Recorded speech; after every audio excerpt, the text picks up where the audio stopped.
ভজনা করতে হবে। আমাদের কি করতে হবে? আমাদের গৌরাঙ্গের ভজনা করতে হবে। আর এই গৌরাঙ্গ মহাপ্রভুই হচ্ছে 14 ভুবনের গুরু। কে? 14 ভুবনের গুরু শ্রীমতী রাধা ঠাকুরানী, শ্রীকৃষ্ণ, এই দুইজন একীভূত হয়ে এসেছেন। কিভাবে এসেছেন? রাধা কৃষ্ণ মিলিত তন গৌরাঙ্গ সুন্দর। রাধা কৃষ্ণ কিভাবে এসেছেন? একটা শরীরে এসেছেন। সে শরীরটা কি শরীর? গৌরাঙ্গের শরীর। তাই এই শ্রীমতী রাধা ঠাকুরানী যে কিভাবে কৃষ্ণকে ভালোবাসতেন তার অভিত প্রকাশকে শ্রীমান গৌরাঙ্গ মহাপ্রভু। গৌরাঙ্গ মহাপ্রভু যেভাবে কৃষ্ণ বিরহে ছটফট করতেন, যদি আপনারা কেউ চৈতন্য চরিতামৃত আস্বাদন করেন তাহলেই বুঝতে পারবেন যে কৃষ্ণ প্রেম কি, কৃষ্ণ বিরহ কি, গৌরাঙ্গ প্রেম কি। 1000 বার যদি একাদশীর ব্রত পালন করেন তাহলে যে ফল হয়, একটা শ্রীকৃষ্ণ জন্মাষ্টমী পালন করলে কি হয়? সেই ফল লাভ হয়। আর যদি 1000টা জন্মাষ্টমী পালন করেন তাতে যে ফল লাভ হয়, শুধুমাত্র আপনি যদি মনে করেন যে আমি রাধা অষ্টমী ব্রত পালন করব, আপনার পালন করার দরকার নেই। আপনি যদি মনে করেন, কি মনে করেন? যে আপনি রাধা অষ্টমী ব্রত পালন করবেন, তাহলে তার থেকে 1000 গুণ ফল লাভ হয়। তাহলে আপনি যদি আর রাধা অষ্টমী ব্রত পালন করেন তাহলে আপনার কি হবে? তো এরকম গর্গ সংহিতায় গর্গমুনি বর্ণনা করেছেন। তাই আপনারা যারা রাধা অষ্টমী পালন করেছেন, যারা রাধা অষ্টমী মহা অভিষেকে অংশগ্রহণ করেছেন, অবশ্যই তারা রাধারানীর কে কৃপা পুষ্ট হবেন। অবশ্যই তারা রাধারানীর কে করুণা লাভ করবেন। আর রাধারানীর কৃপা দৃষ্টি না হলে কখনো কৃষ্ণের কৃপা লাভ করা যায় না। আর কৃষ্ণের কৃপা যদি লাভ না হয় তাহলে কখনো গুরু কৃপা লাভ হয় না। রাধারানী কৃপা বলে মিলিবে কে? ব্রজেন্দ্র নন্দন। ব্রজেন্দ্র নন্দন কৃপা হলে মিলিবে সদ্গুরু চরণ দুখান। কি হবে? আপনি যদি রাধারানীর কৃপা না পান, আপনাকে কৃষ্ণ কৃপা করবেন না। আর স্বয়ং কৃষ্ণ যদি কৃপা না করে, আপনি কোনোদিন সদ্গুরু লাভ করতে পারবেন না। বুঝতে পেরেছেন? তাহলে আমাদের রাধারানীর কৃপা কত গুরুত্বপূর্ণ, বুঝতে পারছেন? এই জন্য এই জগৎ সংসারে সব থেকে গুপ্ত ধন, সব থেকে ব্রহ্মাস্ত্র হচ্ছে কি? রাধা ভজন। এই জন্য যে যেখানেই থাকি না কেন, রাধা অষ্টমীর দিনে অবশ্যই রাধারানীর সেবায় যুক্ত হতে হয়।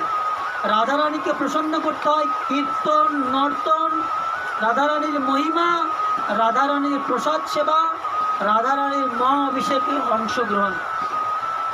রাধারানীর কৃপা না পেলে কৃষ্ণ কৃপা হয় না। আর স্বয়ং যদি কৃষ্ণ কৃপা না করেন তাহলে কোনোদিনও সদ্গুরুদেব লাভ হয় না। কি হয় না? লাভ হয় না। এই জন্য আমাদের কি করতে হবে? রাধারানীর ভজনা করতে হবে। রাধারানীর ভজনা করলে কৃষ্ণকে পাওয়া যাবে। আর কৃষ্ণ রাধারানীকে পেলে একবারে গৌর হরিকে পাওয়া হয়ে যাবে। আর যখন আমরা গৌর হরিকে পাবো তখন আমাদের গুরুদেবের কৃপা হবে। আর যখন আমরা গুরুদেবের কৃপা লাভ করব তখন আমরা এই সংসার বন্ধন থেকে মুক্ত হয়ে যাব। এজন্য আমাদের আগে গৌরাঙ্গের ভজনা করতে হবে। গুরুদেব তো অনেক পরে, গুরুদেব অনেক পরে।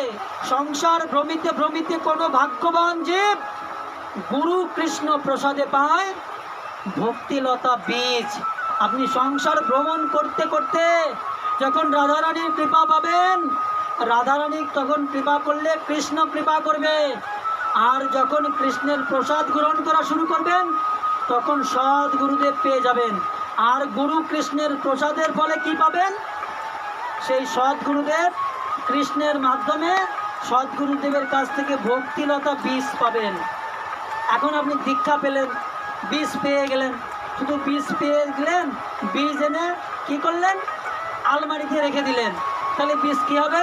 হয় ইঁদুরি খাবে, না হলে শুকায় নষ্ট হয়ে যাবে। না যাবে কি না? যাবে তো? এখন গুরু আপনাকে বীজ দিয়েছে, আপনি সারাদিন খালি গুরু গুরু করতে থাকেন। গুরুদেবকে কেউ আবার বাবা বলে, গুরুদেবকে কেউ আবার গোস্বামী বলে, কেউ আবার গুরু মহারাজ বলে, কেউ আবার গোসাই বলে, বলে না? এখন আপনি গুরুদেবের দীক্ষা পেয়েছেন, সারাদিন খালি গুরুদেব গুরুদেব গুরুদেব, বাবা, গুরু মহারাজ, গোসাই, গোস্বামী খালি বলতে থাকেন। আর ওই বীজটা কি করেছেন? বীজটা প্রভুপাদের ভাষায় সিয়ের পর রেখে দিয়েছেন, সিয়েই তুলে রেখে দিয়েছেন। বীজ পেয়েছেন, দীক্ষা মন্ত্র পেয়েছেন, কি করেছেন? আলমারিতে রেখে দিয়েছেন। সুন্দর বীজতলা তৈরি করে সেখানে রোপণ করেননি, শুধু সারাদিন সেই বীজ পেয়ে গুরু গুরু গুরু গুরু করতে থাকেন। তাই গোস্বামীগণ, স্বরগোস্বামীগণ হরিভক্তি বিলাসে বলছে যে রাধারানী হচ্ছে গুরু। রাধারানী কি? রাধারানী তো গুরুদেব, এই রাধারানী থেকেই সব এসেছে। তাই আমরা যদি রাধারানীর উপাসনা না করে গুরুদেবের উপাসনা করি তাহলে কি হবে? আমরা রাধারানীকে পাবো? কেন পাবো না? রাধারানী যদি গুরুদেব হয় তাহলে গুরুদেবের উপাসনা করলেই তো আমরা রাধারানীকে পাবো, ঠিক কি না? পাবো? এরকম না। দুধ থেকে দই হয়, দুধ থেকে দধি হয়, দুধ থেকে ক্ষীর হয়, দুধ থেকে মাখন হয়, দুধ থেকে ননি হয়, কিন্তু মাখন থেকে কি দুধ হয়? হয়? হয় না। তা আমরা যদি রাধা ভজন করি, গৌরাঙ্গের ভজন করি, কৃষ্ণের ভজন করি, তাহলে আমরা কি হবে? আমরা আলটিমেটলি গুরুদেবের সেবা আমাদের হয়ে যাবে, আলাদাভাবে আমাদের করার কোনো প্রয়োজন নেই। এই জন্য যেজন গৌরাঙ্গ নাই ভজে, গুরু ভজে, সেই অসৎ গুরু শিষ্য সহ নরকে মজে, এরকম শাস্ত্রে বলছে। তা আমাদের রাধা তত্ত্ব জানতে হবে। আমি এগুলো বলছি কেন আজকে? আমি রাধাষ্টমী বলে দিয়েছিলাম যে এই সম্পর্কে একটু আলোচনা করব, কারণ আমাদের অনেক বিভ্রান্তি আছে। তাই রাধা রানীর কৃপা কটাক্ষ লাভ না হলে আমরা কি পাবো না? কৃষ্ণ কৃপা পাবো না, পাবো? আর কৃষ্ণ কৃপা না হলে আমরা কিভাবে সদ্গুরুদেব পাবো? কারণ দেখুন, গুরুদেবকে কে পাঠায়? কৃষ্ণ পাঠায়।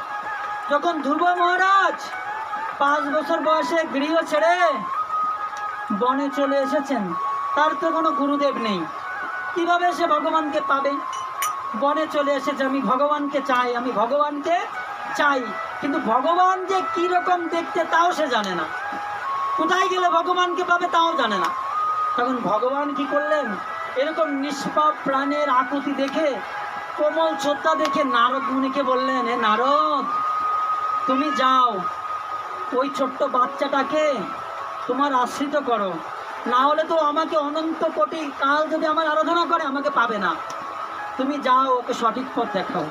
তখন নারদ মুনি এসেছে, ভগবান বলে দিয়েছে, নারদ তুমি কিন্তু ওকে খুব সহসাই দীক্ষা দিও না, ওকে পরীক্ষা করবে, ও তোমার শিষ্য আর উপযুক্ত কিনা তুমি এটা পরীক্ষা করবে, তারপরে ওকে তুমি কি মন্ত্র দিবে। আর আমাদের আজকের গুরুদেব যদি শোনে যে একজন দীক্ষা নেবে, তার বাড়ি চলে এসে কানে দীক্ষা দিয়ে শুয়ে চলে যায়। এরকম নয়। গুরুদেব কি হবে? সদ্গুরুদেব কি হবে? আপনি দীক্ষা চাইলেও আপনাকে বলবে, দেখ বাবা আমার যোগ্যতা নেই, আমি তোমাকে দীক্ষা দেওয়ার যোগ্যতা নেই। তারপরও যদি অনুরোধ করে, তখন গুরুদেব শিষ্যকে পরীক্ষা করবে যে আসলে আমার শিষ্য হওয়ার যোগ্যতা আছে কিনা। এই হচ্ছে সদ্গুরুদেব। একজন সদ্গুরুদেব কখনো কোনো আমিষ ভোজনকারী ব্যক্তিকে দীক্ষা প্রদান করবেন না। বুঝতে পেরেছেন? কি করবেন না? যে আমিষ খায়, যিনি সদ্গুরুদেব, তিনি কখনো কোনো আমিষভোজী ব্যক্তিকে দীক্ষা দেবেন না। কেন দেবেন না? কেন দেবেন না? কারণ একজন গুরুদেব তার শিষ্যকে কি করেন? রাধারানীর সাথে যুক্ত করেন, ভগবানের সঙ্গে যুক্ত করেন। এখন গুরুদেব আমিষ খায় না, গুরুদেব নিরামিষ খায়। একজন রান্না করে দিলে, পয় পরিষ্কার করে নিরামিষ রান্না করে দিলে গুরুদেব গ্রহণ করে। এখন শিষ্য তো আমিষ খায়, এখন ওই শিষ্যকে কি গুরুদেব ভগবানের সাথে যুক্ত করতে পারবে? পারবে? পারবে না। কেন? কারণ একটা কলা আর একটা কলা যোগ করলে কয়টা কলা হয়? 2টা কলা হয় না? এখন একটা কলা আর একটা পেয়ারা যোগ করলে কয়টা কলা হয়? এখন আমরা ছোটবেলায় উত্তর দিতাম কি, যে 2টে কলা হয়। কিন্তু আসলে একটা পেয়ারা আর একটা কলা যোগ করা যায়? যায়। তা গুরুদেব প্রসাদ খায় আর শিষ্য আমিষ খায়, তাহলে গুরুদেব কিভাবে রাধারানীর সাথে, কিভাবে কৃষ্ণের সাথে তাকে যুক্ত করবে? পারবে? পারবে না, কারণ কলা আর কলা যোগ করা যায়। তাই একজন সদ্গুরুদেব কখনো কোনো আমিষভোজী ব্যক্তিকে দীক্ষা দেবেন না, তাকে প্রসাদী করার পরে তার পরীক্ষা নিয়ে তাকে দীক্ষা প্রদান করবেন। বুঝতে পেরেছেন? যেমন কলা আর পেয়ারা যোগ করলে দুটো কলা হয় না, হয়? ঠিক গুরুদেব যেমন তার শিষ্যকেও সেইরূপ তৈরি করবে, তৈরি করে তারপর তাকে দীক্ষা দেবে। দীক্ষা অর্থাৎ রাধারানীর সাথে যুক্ত করবেন, দীক্ষা অর্থাৎ কৃষ্ণের সঙ্গে যুক্ত করবেন, দীক্ষা অর্থাৎ গুরু পরম্পরা ধারায় আপনাকে যুক্ত করে দেবেন। এটাই হচ্ছে দীক্ষা। তাই কোনো সৎ গুরুদেব কখনো কোনো আমিষভোজী লোককে দীক্ষা প্রদান করবেন না। এখন আপনি বলতে পারেন, প্রভু আমি তো আগে দীক্ষা নিয়েছি, আমার একজন গুরুদেব ছিল, তাহলে আমি কি এখন অন্য কোনো জায়গাতে দীক্ষা নিতে পারবো? এখন শাস্ত্র অনুযায়ী আপনাকে বিচার করতে হবে। আপনি প্রাইমারি স্কুলে যে শিক্ষকের দ্বারা পড়েছেন, হাই স্কুলে কি সেই শিক্ষকের দ্বারা পড়েছেন? কলেজে কি সেই টিচারের দ্বারা পড়েছেন? ভার্সিটি কি সেই টিচারের দ্বারা পড়েছেন? আলাদা আলাদা টিচার না? তা আপনি যখন আগে ছিলেন আমিষভোজী, এখন হচ্ছেন প্রসাদভোজী, অর্থাৎ আপনিও আগে থেকে উন্নত হয়েছেন। তাই এখন আপনাকে আরও উন্নত শিক্ষক ধরতে হবে। যদি কিনা আপনি ডিগ্রি লাভ করতে চান, যদি কিনা আপনি রাধারানীর সঙ্গে যুক্ত হতে চান, যদি কিনা আপনি গুরু পরম্পরা ধারায় যুক্ত হতে চান, এটাই হচ্ছে রাধারানীর সাথে যুক্ত হওয়া। আর এটাই হচ্ছে রাধা অষ্টমীর মূল শিক্ষা। আমরা এই রাধা অষ্টমীতে রাধারানীর অভিষেক কেন করি? রাধারানীর একার অভিষেক করি? রাধা গোবিন্দের অভিষেক করি। কেন? রাধা গোবিন্দের অভিষেক কেন করি? কারণ রাধা কৃষ্ণ অভেদাত্মা, শাস্ত্রের বচন। রাধা কৃষ্ণ আলাদা নয়, গুরু আর শিষ্য যেমন আলাদা নয়, তেমন রাধা আর কৃষ্ণ আলাদা নয়। কিন্তু আমরা কি বলি যে গুরু আর কৃষ্ণ এক। আমরা অনেকে কি করি, আমাদের গুরুকে ভগবান বলি, এবং কি করি, একদম ভগবানের বেদি যেখানে, ভগবানের চিত্রপট যেখানে, সেখানে গুরুদেবকে বসিয়ে দিই না? এর ফলে কি হয়, ওই গুরুদেব তার গুরু পদ থেকে বহিষ্কৃত হয়ে যায়। সে অসৎ গুরুদেবের, যদি কোনো শিষ্য একবার তার গুরুদেবকে বলে যে আমার গুরুদেব ভগবান, তৎক্ষণাৎ তিনি গুরুপদ থেকে স্খলিত হয়ে অসৎ গুরুদেব হয়ে যায়। আর তৎক্ষণাৎ কি করতে হবে, ওই শিষ্য যদি ওই গুরুদেবকে পরিত্যাগ না করে, তাহলে গুরুদেব ওই শিষ্যর সাথে অনন্তকাল নরকে বাস করতে হবে। হরিভক্তি বিলাসে সর গোস্বামী পাদ এই কথা বলছে। এই জন্য সাবধান। তাই আমরা গুরু বন্দনা কীর্তন করি না? গুরু বন্দনায় কি বলেছে? শ্রী গুরু চরণ পদ্ম কেবল প্রতি সদ্ম বন্দময় সাবধান মতে। কিভাবে? বন্দময় সাবধান মতে। গুরুদেবকে ভজনা করতে হবে সাবধানে। শিষ্য আর গুরুর ভিতর কোনো পার্থক্য নেই, তারা অভেদ। তাদের মধ্যে কি সম্পর্ক? পিতা পুত্র। কি সম্পর্ক? পিতা পুত্র। তাই কোনো শিষ্য তার গুরুদেবকে অনেক সময় বাবা বলে সম্বোধন করে। ঠিক আছে? পিতা পুত্রের সম্পর্ক। এই জন্য গুরু আর শিষ্যর সম্পর্ক হচ্ছে অভেদ, কিন্তু গুরু আর কৃষ্ণের ভিতর পার্থক্য আছে, তারা এক নয়। বুঝতে পেরেছেন? গুরুদেব হচ্ছে কৃষ্ণের প্রতিনিধি, গুরুদেব হচ্ছে কৃষ্ণ দাস, তিনি আমাদেরকে ভগবানের সাথে যুক্ত করেন, কিন্তু গুরুদেব কখনো ভগবান নন। কিন্তু আমরা কি করি, আমাদের গুরুদেবকে আমরা ভগবানের সঙ্গে রেখে কি করি, পূজা করি একই জ্ঞানে। তাহলে কি হয়, এখানে রাধারানী অসন্তুষ্ট হয়। কেন অসন্তুষ্ট হয়? যে আমার প্রাণনাথের পাশে সে তার গুরুদেবকে স্থান দিয়েছে, আমার প্রাণনাথের পাশে স্থান পায় এত সোজা নয়। তাই গুরু পরম্পরা ধারাকে জানতে হবে, গুরু পরম্পরার সাথে আমাদের যুক্ত হতে হবে। আমি আপনাদের বলছি না যে আপনারা আপনাদের গুরুকে ত্যাগ করে দেন, কিন্তু আপনাদের বিচার করতে হবে। যদি আপনারা ভক্তিরস আস্বাদন করতে চান, তাহলে আপনাদের আরও উন্নত কোনো কিছু সন্ধান করতে হবে। এখন যদি আপনি প্রাইমারি শিক্ষা নিয়েই বসে থাকেন, যে আমি যখন ছোট, আমার বয়স 4 বছর, তখন আমাকে গুরুদেব দীক্ষা দিয়েছে। তা গুরুদেব কি মন্ত্র দিয়েছে আমার মনে আছে? আছে? ওই দীক্ষায় কোনো কাজ হবে? হবে? তাহলে আমাকে জেনে শুনে দীক্ষা নিতে হবে। তখন আমি আমিষ খেতাম, যা ইচ্ছা তাই করতাম। তাই গুরু পরম্পরার সাথে যদি আমাকে যুক্ত হতে হয়, রাধারানীর সাথে যদি আমাকে যুক্ত হতে হয়, তাহলে কি করতে হবে? আমাকে সৎ গুরুদেবের চরণ আশ্রয় করতে হবে, আরো উন্নত গুরুদেবের চরণ আশ্রয় করতে হবে। আর এই জন্য আমাদের কি করতে হবে? রাধারানীর শরণ গ্রহণ করতে হবে। যদি আমরা রাধারানীর শরণ গ্রহণ করি, তাহলে কি হবে? আমরা অটোমেটিক কি পাবো? সৎ গুরুদেবের দীক্ষা লাভ করতে পারবো। আমাকেও আমার জীবন দশায় কয়েকজন গুরুদেব আমাকে নিজে বলেছে আমার কাছ থেকে দীক্ষা নাও। তা আমি তখন বলেছি যে আমি একজন সৎ গুরুদেব খুঁজতেছি। তা আমি তখন একটু পড়াশোনা শিখেছি, গ্রন্থ পড়েছি যে সৎ গুরুদেবের যোগ্যতা কী। তিনি 4টা অবৈধ কর্ম করবেন না, পান বিড়ি তামাক খাবেন না, চা খাবেন না, অবৈধ স্ত্রী সঙ্গ করবেন না, আমিষ খাবেন না, কোনো প্রকার খেলাধুলা, জুয়া, পাশা, ক্রিকেট এগুলো খেলাধুলা করবেন না। এই যে প্রাথমিক এই 4টা গুণ যার আছে, সে হচ্ছে সদ্গুরুদেবের প্রথম স্তরে। তা আমি তো জানি, তা আমাকে ওই যে গুরুদেব বলেছে, আমি বলেছি আমি একজন সৎ গুরুদেবের সন্ধান করছি, তাই আমি এখন দীক্ষা নেব না। তাই রাধারানীর কৃপায় একজন সৎ গুরুদেবের চরণাশ্রিত হয়ে সামান্য ক্ষুদ্রতম ভজন এর প্রয়াস করছি। তা আমিও চাই যে আপনারাও নিজেদের দিব্যজ্ঞান জাগরিত করেন, নিজেরা পড়াশোনা করেন, নিজেরা জানেন যে কি করলে আমাদের ভালো হবে, কীভাবে আমাদের হরিনাম করতে হবে, কীভাবে আমাদের সাধুসঙ্গ করতে হবে, তাহলে আমাদের কী হবে? কল্যাণ হবে। তা যাই হোক, এখন অনেক বেজে গিয়েছে। আপনারা সবাই ভালো থাকবেন, সুস্থ থাকবেন। আমরা এখন প্রসাদের ব্যবস্থা করব, যেহেতু 6:30 সন্ধ্যা হয়ে যাবে। সবাই অনেক দূর দূরান্ত থেকে এসেছে, আর বৃষ্টি থামতেই চাচ্ছে না। বরুণদেব চাচ্ছেন, ইন্দ্রদেব চাচ্ছেন যে আপনারা থাকেন এখানে, সারা রাত আজকে হরিকথা হোক, সারাদিন বৃষ্টি হোক। বুঝতে পেরেছেন? তা যাই হোক, এটাই হচ্ছে রাধারানীর মহিমা।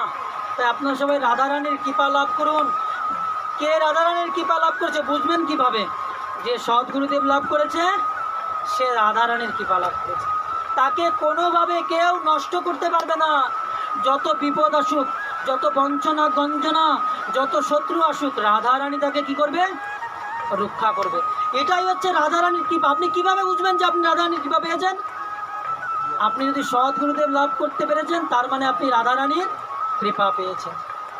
আর যদি আপনি অভিমান দম্ভ নিয়ে যদি মনে করেন আরে আমি যেটা পেয়েছি এটাই ভালো, এর থেকে ভালো আর কিছু হতে পারে না, এরকম না। এর ভালোরও শেষ নেই। আছে? ভালোর শেষ আছে? ভালোর শেষ নেই, আপনাকে খুঁজতে হবে। আমি বলছি না যে আপনি ইস্কন থেকে দীক্ষা নেন, আমি বলছি না যে আপনি গৌড়ীয় মঠ থেকে দীক্ষা নেন। মহাপ্রভু বলেছে 4 সম্প্রদায়ের যে কোনো সদ্গুরুদেবের চরণ আশ্রিত হয়ে ভজন করতে হবে। বুঝতে পেরেছেন? তাই আপনাদের খুঁজতে হবে যে আমি কোন ধারায় আছি, আমি কোন পথে আছি, আমি সঠিকভাবে এগোতে পারছি কিনা।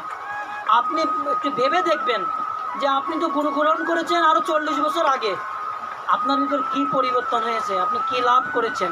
40 বছর আগেও যা করতেন এখনও তো তাই করছেন, তাহলে পরিবর্তন কি? অর্থাৎ আপনার কোনো লাভ হয়নি। যখন আপনার ভিতর পরিবর্তন আসবে, লাভ আসবে, তখন বুঝবেন রাধারানীর কৃপা করছে। আর রাধারানীর কৃপা পেলেই সদ্গুরুদেবের সন্ধান পেয়ে যাবেন। সংসার ভ্রমিতে ভ্রমিতে কোনো ভাগ্যবান জীব গুরু কৃষ্ণ প্রসাদে পায় ভক্তিলতা বীজ। তা আমিও চাই আপনারা ভক্তিলতা বীজ লাভ করুন, ভগবানের ভক্ত হন।